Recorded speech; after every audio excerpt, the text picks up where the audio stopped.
So power in the Constitution kind of has a double meaning, this power in the Constitution, because the first idea is the founders understood that the granting of power and the restricting of power, in essence, is government. That's what it's all about. And quite honestly, America is great because of what government was restrained from doing, not because of what they've been able to do, but what they restrained from doing. That's what's made America free and prosperous. The second part of power in the Constitution is the idea that once you know what the words say and what the original intent of the Constitution is, you have power. Because those words in the Constitution have meaning, and that meaning can guide and direct us and help us. So you have power in the Constitution. It's no longer a debate between different philosophical ideas or different party platforms and strategies and media pundits' suggestions. No, it's all about what's in the Constitution. We're a republic. A republic means rule of law. Our law is the Constitution, so we better know what the Constitution says. That's what we're going to get into, what the actual words of the Constitution are to help us out. So let's start at the beginning then and say, look, if we all agree that our country does have some challenges, we do have some problems, what we really need to first identify is the proper diagnosis. Okay? Who's the root of the problem? If we have a proper diagnosis, we can get focused on the proper solution. Half the country is going to say, look, it's those Democrats. They're the problem. If we just get them out of power, we're going to be able to fix everything. And then half the country says, no, it's the Republicans. Look at the mess they got us into. Okay, in this two-party system we have, that's what we hear. And they start pointing fingers back and forth. And some savvy people say, well, no, it's Congress as a whole. Okay, so we look at it and say, well, it's actually Congress itself. Well, when we really look at the root of the problem, who's the problem? It's us. Because Congress and what happens in government, they're just symptoms of the problem, aren't they? When we, the people, are allowing these things to happen, then that's the challenge, isn't it? Because we're condoning that behavior. We're accepting it, and we continue to re-elect and just allow this to happen. And we can complain and maybe throw the shoe at the TV, but we're the ones that are allowing this to happen. James Garfield put it this way. I like how he said it. The people are responsible for the character of their Congress. If that body be ignorant, reckless, and corrupt, it's because the people tolerate ignorance, recklessness, and corruption. If it be intelligent, brave, and pure, it's because the people demand these high qualities to represent them in the national legislature. Very true, right? They're simply a reflection of who we are.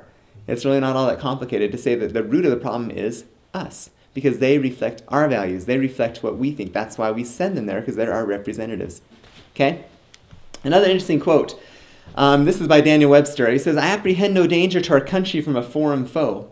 Our destruction, should it come at all, will be from the inattention of the people or the concerns of their government, from their carelessness and negligence. Interesting. We always think about, it's this outside foe. Someone's going to attack us, destroy us. Founder after founder has said it's not about that. The story of history refutes that. The story of history says it's always internal.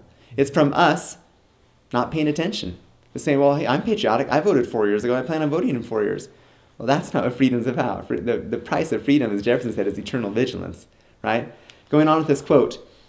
I fear that they may place too implicit a confidence in their public servants and fail properly to scrutinize their conduct, that in this way they may be made the dupes of designing men and may become the instruments of their own undoing. Well, I trust them. I elected them. They represent me. I'm sure they have my best interest at heart. So I'm just going to let them take care of things. Well, wait a second. Just sit back? No, that's not what freedom's about. Freedom is something active. It takes some work. He ends the quote by saying this. Make them intelligent, and they will be vigilant. Give them the means of detecting the wrong, and they will apply the remedy. So that's what we're here today to do, is to make ourselves intelligent as to what the Constitution says, so that we can apply the remedy. That's the power of principles. That's the power of what's the words in the Constitution. Once you know those, you can apply the remedy to whatever it may be. The case, the law, the bill, the candidate, the issue, the current event. That's the power of principle. Have that principle, the basis and foundation. That's how you see the world now, because you have something foundational you can anchor your thoughts and ideas in. Okay? Jefferson says this. I like how he says this succinctly. If a nation expects to be ignorant and free in a state of civilization, it expects what never was and never will be. Very simple.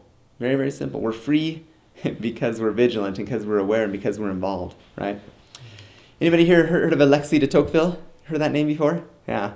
Okay, Alexis de Tocqueville wrote a big, thick volume called Democracy in America. He's an interesting young man. He's about 25 years old, came over to America right around 1830, and he came ostensibly that the French government sent him to study their prison systems. When he got here, he took quite an interest in the American system. He spent about 9 months traveling around all across the countryside, figuring out what's this magic freedom formula that America has.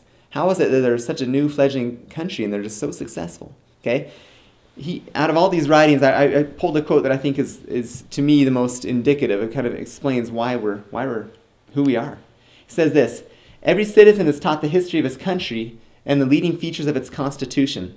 It's extremely rare to find a man perfectly acquainted with all these things, and a person wholly ignorant of them is sort of a phenomenon. Sounds like today, right? No, it kind of sounds like the opposite, doesn't it? Because today it's extremely rare to find someone even closely acquainted with what the Constitution says. And in fact, it's a phenomenon. You find someone who is out there quoting the Constitution, they're kind of to be feared. They're kind of probably a weird, wacko extremist, right? Well, no. What's he saying? He's saying the foundation is that every citizen knew and understood and loved the Constitution, lived those principles, and knew them. That was the key. He said that's the key. That's why they're happy. That's why they're good. That's why they're free people. Now, as far as understanding what the Constitution means, because Tocqueville says, look, we need to get to know what it is, and that's what all American citizens do. Jefferson offers some comments on what does this Constitution mean? He says the Constitution's meaning can be found in the explanations of those who advocated it. These explanations are preserved in the publications of the time. So what's the Constitution mean? And who should we look to? Well, I got an idea. Let's look to 21st century Supreme Court rulings. That'll tell us what the Constitution means. Not according to Jefferson. They said, look, when we formed this, it was a contract with the people in their states to form a federal government.